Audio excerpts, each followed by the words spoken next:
మారుతిం నమత రాక్షసాంతరం రామచంద్రాయ వేదసే రఘునాథాయ నాథాయ సీతాయ పదయే నమః నీలాంబుజశ్యామల కోమలాంగం సీతా సమాలోకితవామభాగం పాఠో మహాసాయక చారుజాతం నమామి రామం రఘువంశనాథం వామే భూమిసుతా పురశ్చ హనుమాన్ పశ్చాత్ సుమిత్రాసుతాం శత్రుఘ్నో భరతశ్చ పార్శ్వతయో వాయువ్యాధికోణేషు సుగ్రీవశ్చ విభీషణశ్చ విరాట్ తారాసుతో జాంబవాన్ మధ్యే నీలసరోజకోమలరుచిం రామం భజే శ్యామలం మాతా రామో మత్పితా రామచంద్రః స్వామి రామో మత్సఖా రామచంద్రः సర్వస్వం మే రామచంద్రోదయాళుః నామ్యం జానే నైవ జానే న జానే. శ్రీ సీతారామచంద్ర స్వామి భగవానికి పవనసుత హనుమానికి చరితం రఘునాథస్య శతకోటి ప్రవిస్తరము ఏకైకమక్షరో పుంసాం మహాపాతకనాశనం ఏకైకమక్షరం పుంసాం మహాపాతకనాశనం. నేటి రోజున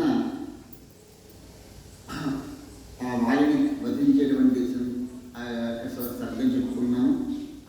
ఈరోజు కిష్కింధాకాండలో మూడవ సర్గం. మహాదేవ ఉవాచ నిహతే వాలిని రణే రామేణ పరమాత్మన దృద్రువుర్వారరాస్త్రవే కిష్కింధాం భజ విక్వలాః తారామూచురు మహాభాగే హతో వాలీ రణాజరే అంగదం పరిరక్షాద్యాః మంత్రిణః హరిణోదయః. ఆ పరమేశ్వరుడు అమ్మవారితో చెప్తున్నాడు, ఓ పార్వతి, పరమాత్ముడైనటువంటి ఆ రామచంద్రునిచే వాలి వధింపబడ్డాడు. తర్వాత అతని అనుయాయులకు వానరులందరూ కూడా భయంతో కిష్కింధలోనికి పరుగుపెట్టినారట. వారు ఆ వానర శ్రేష్ఠులంతా కూడాను వాలి యొక్క భార్య అయినటువంటి తారకు ఈ విధంగా అంటున్నారట, ఓ దేవి, రణరంగమున వాలి నిలగొరిగినాడు, అంగదుని రక్షించుకును, ఇప్పుడు మంత్రులను అప్రమత్తులను చేయుము.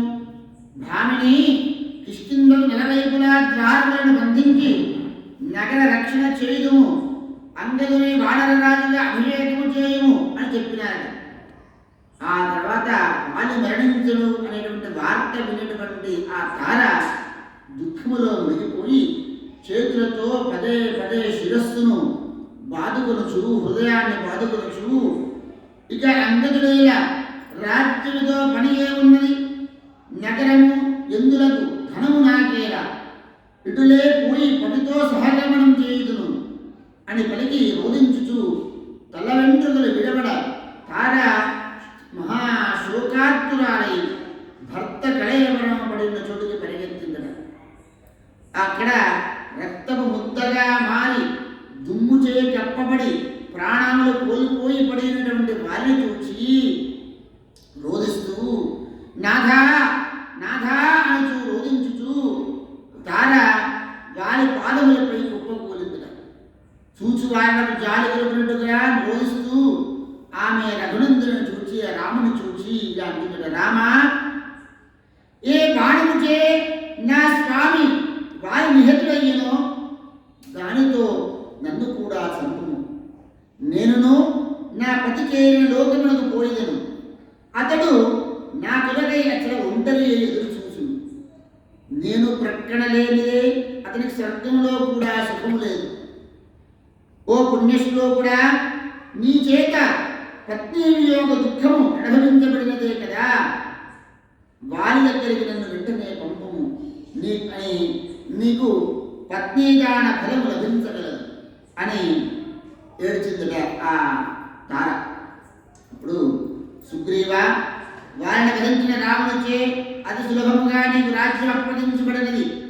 ఇక శత్రువులే లేని నిష్కంటక వానర సామ్రాజ్యమును రుమతో కలిసి అనుభవించు అని ఇలా విలపిస్తున్నటువంటి తారను చూసి ఆ పరమాత్ముడు రాముడు దయాపూర్వకంగా ఈ విధంగా తత్వజ్ఞానము ఉపదేశిస్తూ ఉన్నాడు, ఆమె ఓదారుస్తూ ఉన్నాడు. ఓ భయశీలురారా, శోకింపదగిన విషయము పలికి నువ్వెందుకు వ్యర్థముగా శోకిస్తూ ఉన్నావు? నీ పతి వాడు ఇక్కడ పడి ఉన్న శరీరమా లేక అందులో ఉన్నటువంటి జీవుడా? ఒక్కసారి ఆలోచించు. యథార్థముగా ఆలోచించిన తత్వము నేను తెలుపుము. దేహమే నీ పతి ఎందుగా? ఇది జడము, పంచభూతాత్మకము, చర్మ మాంస రక్తములతో ఎముకలతో నిర్మించబడినది. ఇది కాలము, కర్మము, గుణముల వలన అంటే త్రిగుణాత్మకము, సత్వ రజస్తమో గుణముల వలన ఉత్పన్నమైనది. అట్టి దేహము ఇంతకు ముందు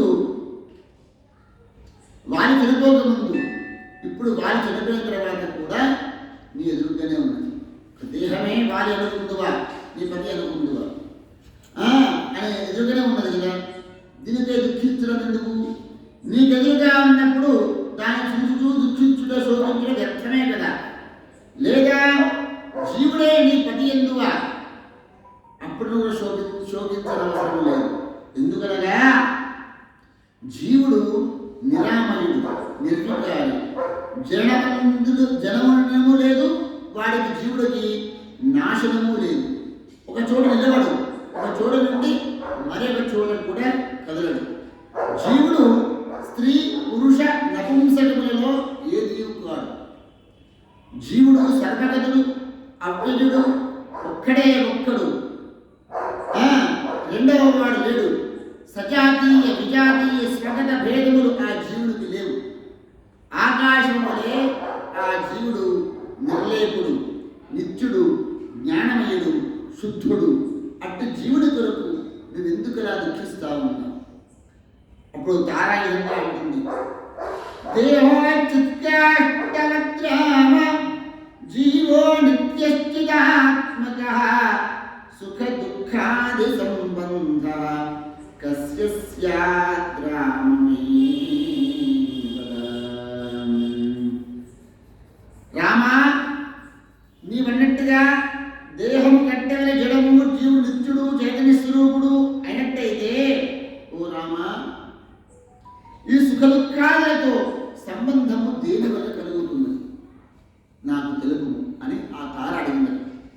అప్పుడు రాముడు చెప్తూ ఉన్నాడు, అహంకారాది సంబంధో యావత్తేంద్రియైః సహ సంసారస్యామదేవత్ దేవస్యాత్ ఆత్మనిస్త్వ వివేకినః మిథ్యారోపిత సంసారో న స్వయం వినివర్తతే విషయాం ధ్యాయమానస్య స్వప్నే మిథ్యాగమో యథా. ఓ తారా, ఎందుకు సుఖ దుఃఖాలు కలుగుతున్నాయి అంటే, ఎంతవరకు దేహంతో ఇంద్రియములతో అహంకార మమకారముల ద్వారా నేను నాది అని సంబంధం కలిగి ఉండునో అంతవరకు ఆత్మ అనాత్మలేక నిజస్వరూపం తెలియని వాడు, ఆత్మ లేకుంటే దేహమే ఆత్మ అనేటువంటి వాడు తెలియని వివేకహీనులకు ఈ సుఖ దుఃఖాది భోగ శోక రూప సంసారంలో సంబంధం ఉంటుంది. అంటే ఆత్మానాత్మ వివేకం లేనిటువంటి వాడికి ఈ సంసార లంపటములు వివేకహీనులకి సుఖ దుఃఖాది భోగముల సంసారంతో సంబంధం ఉంటుంది. సంసారము ఆత్మ యందు మిథ్యగా ఆరోపణ ఉంటుంది. సంసారం భార్య, పిల్లలు, భర్త, తల్లి, తండ్రి, తాతలు, ముత్తాతలు, నాయనమ్మలు ఇవన్నీ కూడా మిథ్య అనేటువంటి దాంతో ఆరోపణ ఉంటుంది. విషయం అనే ధ్యానించుచున్న వాడికి ఇంద్రియ సంసారం తనంతర తానుగా తొలగిపోదు. ఇంద్రియ సంసారం ఏదో విషయములను ఎప్పుడున్న విషయములను ధ్యానించే లౌకికము జగత్తు గురించి, నా గురించి, సంసారం గురించి, నా ఇల్లు, నా భార్య, సంసారాన్ని ఎవరైతే ఆరాధిస్తూ ఉంటాడో వాడికి ఈ యొక్క తనంత తనంతర తానుగా తొలగిపోయి సుఖ దుఃఖాల నుండి కూడా. స్వప్నంలో మిథ్యా పదార్థములు దర్శించువానికి, స్వప్నములో ఇవన్నీ కూడా ఆలోచించేటువంటి వాడికి స్వప్నము తొలగగానే పదార్థములు కూడా మాయమైపోతాయి. అలాగే తనంత తాను సంసారం విడవదు. కేవలం జ్ఞానము కలిగిన తర్వాతనే సంసార బంధము, సంసారమైనటువంటిది తొలగిపోతుంది. కానీ అది తనకు తానుగా తొలగిపోయినటువంటి మిథ్య అంటే ఆరోపింపబడింది, నిజము కాదు. మిథ్య అనేటువంటి అంటే ఏంటి? మిథ్య అంటే ఆరోపింపబడినది అని. తనకు తానుగా తొలగిపోదు. అనాద్య విద్యా సంబంధాత్ తత్కార్యాహం కృతేస్తథా సంసారోపార్థకోస్మి స్యాత్ రాగద్వేషయాది సంకుల. అంటే అనాద్యకు అవిద్యా సంబంధం, అజ్ఞానం వలన ఏర్పడేటువంటి తత్కార్యరూపమైనటువంటి అహంకారం వలన, దానితో సంబంధము ఉండటం వలన, నేను నాది అనేటువంటి అహంకారం వలన, సంబంధం ఏర్పడటం వలన ఈ సంసారం ఏర్పడింది. ఈ సంసారం అవాస్తవికమైన రాగద్వేషాదులతో నిండి ఉంటుంది. అవాస్తవమైనప్పటికీ కూడా సంసారం అనేది లేదు అసలు వాస్తవికంగా, కానీ రాగద్వేషాలు నిండి ఉంటుంది. సంసారము మనం కల్పించుకున్న మిథ్య, రాగద్వేషాలు నిండి ఉంటుంది. ఓ శుభాంగి, సంసారం అంటే ఏమిటి అంటే మన ఏవ హి సంసారో బంధుశ్చైవ మనఃశుభే ఆత్మా మనః సమానత్వం ఏత్య తద్గత బంధపాదు. సంసారం అంటే ఏంటి అంటే ఈ మనస్సే సంసారం, నీ మనస్సే సంసారం. మన ఏవ మనుష్యానాం కారణం బంధమోక్షయో అని మనకి గీతలో చెప్పినట్టుగా ఇక్కడ కూడా మనస్సే సంసారం, మనస్సే బంధము, మనస్సే ఆత్మ. అంటే మనకు సముద్రంలో నీటి నుంచి అలా వచ్చినట్టుగా నీరు వేరు అల వేరు కాదు. అయినప్పటికీ కూడా మనస్సు నుండి ఆత్మ నుండి మనస్సు ఉత్పన్నమవుతుంది. కానీ దాన్ని ఆ మనస్సునే పట్టుకుని మనస్సుతో ఏకమవడం వలన ఈ మనస్సుతో ఏకమవుతున్నాడు, సంసారం ఏర్పరచుకుంటున్నాడు. జీవుడు సంసార బంధముల సుఖ దుఃఖాలతో కూడిన బంధములను పొందుతున్నాడు. సంసార బంధములైన సుఖ దుఃఖములతో కూడినటువంటి బంధములను ఏర్పరచుకుంటున్నాడు. శుద్ధమైన స్ఫటికము సహజముగా, శుద్ధమైన స్ఫటికము సహజముగా స్వచ్ఛమై రంగు లేనిది ఉండును.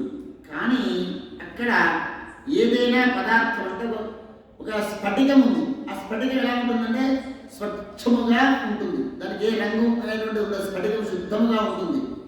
దానిపైన ఒక ఎర్రని గుడ్డను పెట్టినామనుకోండి, తెలుపుగా కనిపిస్తుంది కదా. కానీ నిజంగా స్ఫటికం ఎరుపుగా ఉందా? లేదు. కానీ వాటి రంగులను పొంది అది ప్రకాశిస్తుంది. ఏ రంగులను పెడితే ఆ రంగుతో ప్రకాశిస్తూ ఉంటుంది. కానీ నిజమునకు స్ఫటికమందు ఆయా రంగులు ఉండవు. ఆ విధంగానే బుద్ధి ఇంద్రియాలను సమీపముగా ఉండడం చేత, ఈ ఆత్మ అనేటువంటిది బుద్ధి ఇంద్రియముల సమీపంగా ఉండడం చేత ఆత్మకు బలవంతముగా సంసారం ఏర్పడుతుంది అని వాడికి అనుకుంటాడు. మనం అనుకుంటుంటాం. ఏర్పడటం వలన ఆత్మ తనను గుర్తింపదగు మనస్సును స్వీకరించి దాని వలన పుట్టినట్టి రాగద్వేషాది గుణముల ప్రభావమునకు లోనై సంసార చక్రమున తగులుకొనును. మొట్టమొదట మనస్సు రాగద్వేషాది గుణములను రచించు. మనస్సు ఏం చేస్తుంది? రాగము, ద్వేషము, వీరు నావారు, వీరు పరవారు అనేటువంటి మొట్టమొదటి వస్తుంది. నావారు మొట్టమొదటి అమ్మ, నాన్న, వాడి ఇంకొకరు ఇంకొకటి కోరుకోడు. ఒకరు పోయినా అమ్మ కనుక అమ్మ కావాలని అడుగుతాడు.